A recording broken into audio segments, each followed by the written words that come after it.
Welcome back to the final Mayfield Matrix on the Orange and Brown Talk podcast. Maybe some of you are relieved that this is finally over. Maybe some of you are super excited to hear option 5.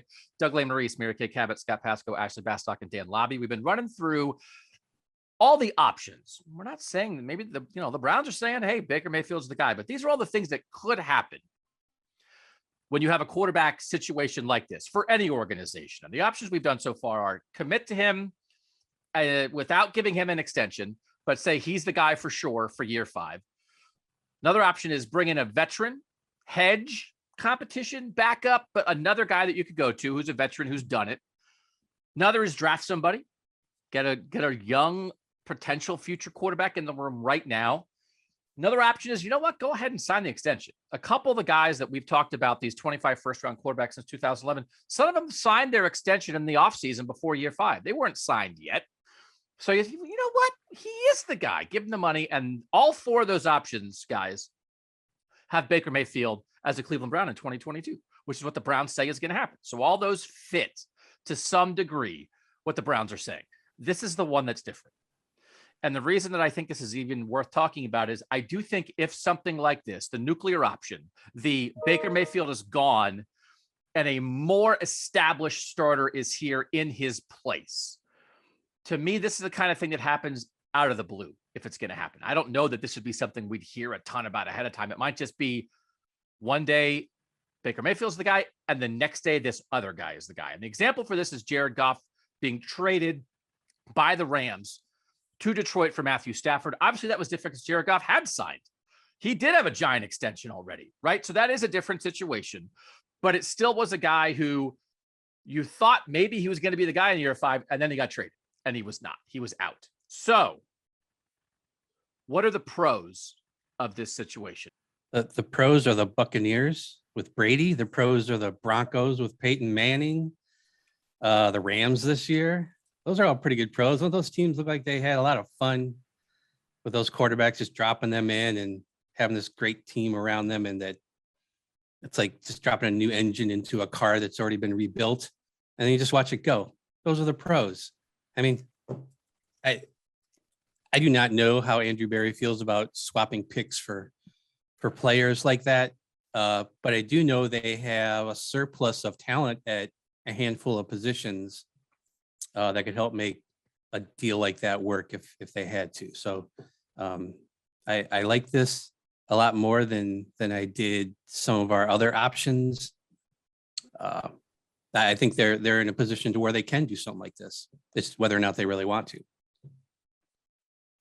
And this does feel like the kind of thing that, like, when the Aaron Rodgers disconnect was happening in Green Bay last offseason, it was like, oh, what if, like every now and then stuff like this would pop up. But Mary Kay, it felt like a lot of the fan base, but before year 4 of Baker Mayfield in Cleveland, anytime anything like that would even be floated, I don't know. Generally, it felt like there'd be a negative reaction from the fan base of like, I know that guy's established, but Baker's our guy. What are we talking about? Why would we do that? That doesn't make any sense. I don't know how much that's changed after how year 4 went for Baker Mayfield. Does this feel any more possible now than it did a year ago? Absolutely, 100%. It feels way more possible than it did a year ago. Of course, a year ago, Baker Mayfield was coming off an 11-5 season. Down the stretch, he had thrown like 20 touchdown passes against only 1 interception after the Odell Beckham Jr. interception in Cincinnati. He won a playoff game in grand fashion in Pittsburgh. Who doesn't win friends and influence people with something like that? And it just seemed that the future was very bright, that they needed to fix the defense and that the defense was going to set him up with even better field position in 2021.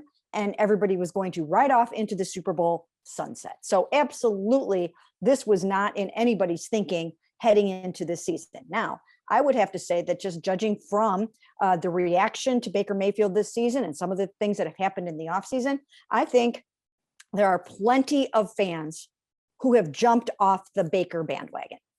Yeah, I mean, I think the con is like, if you get it wrong, right, you kind of have gone, this would be out of character, I think, from what we know about how Andrew Berry and Paul DePodesta, how they view building this team. giving up a ton of draft capital would just go against character. It'd also say, hey, we're trying to win the Super Bowl. We don't know if the Matthew Stafford trade has worked yet or not. I just wanted to pull up his Pro Football Reference page and all of that. And I Googled Matthew Stafford. There's a headline that says it's not time to commit to Matthew Stafford past 2022 yet. There's another one that says statistically his season compares closely to one of Jared Goff's years. So, I don't know if the honeymoon is over on Matthew Stafford, and they didn't get Matthew Stafford to win a bunch of games in the regular season. They did it to try and get over the hump and win the Super Bowl. So we'll see. I think if you have an opportunity to go for a guy, you have to go for it, because I think your team is ready. And I think that's what the Rams thought when they went and got Stafford. But the con is you go get a guy that you thought was something else. And I know we're going to throw out some names. There's going to be pros and cons to a lot of these guys. You go get a guy that you thought would fit perfectly. You thought still had something left in the tank, and maybe he gets here and he doesn't. And then you've kind of blown things up. Ashley, what's the pro-con balance here in your mind? Yeah, I think Dan kind of nailed it. Like, it's not something I would expect this regime to do, but it's almost like it's in the first podcast in this series, like we talked about, if he's just the guy and you don't do anything else, there's no safety net. If you immediately would ship him out, there's no safety net in the other way, because you have to hit. Like, that has to be a win. You have to be more sure on this than you have been on anything else. So it's still a gamble, and I know we're not going to get into all the names, and some of these names like in 30 seconds. We will. I know, but like, and we'll talk more about that. But if you're just talking about the strategy itself without the names added in, it is risky, obviously. So that's kind of it is a delicate balance, I think.